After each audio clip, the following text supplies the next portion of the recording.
आमच्या YouTube चॅनेलला subscribe करा. नवा महाराष्ट्र न्यूज सबस्क्राईब करा व नोटिफिकेशन ऑन करा. नोटिफिकेशन ऑन केल्याने आमचे अपडेट आपल्यापर्यंत सतत पोहोचत राहील.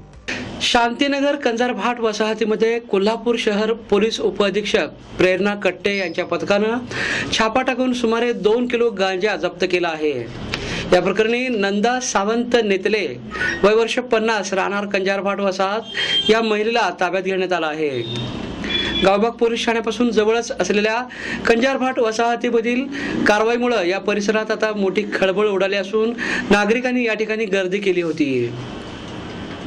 गांजा सेवन करताना कोल्हापुरातील राजारामपुरी पोलिसांनी रविवार पेठेतील अमर अनिल थोरात वय 29 याला अटक केली होती. त्याच्याकडे गांजाबाबत अधिक चौकशी केली असता त्याने इचलकरंजीतून आणल्याची कबुली दिली होती.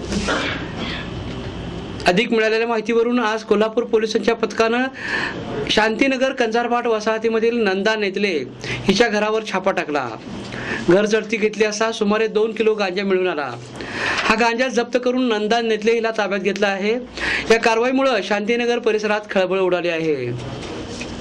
उपअधीक्षक प्रेरणा कट्टे यांच्यासह इचलकरंजी विभागाचे पोलीस उपअधीक्षक गणेश बिरादार यांनी नेतले यांच्या घराची पाहणी केली. या प्रकरणातील आणखीन एक संशयित फरार असून नेतले या गांजा कोठून आणत होत्या याचा पोलीस शोध घेत आहेत.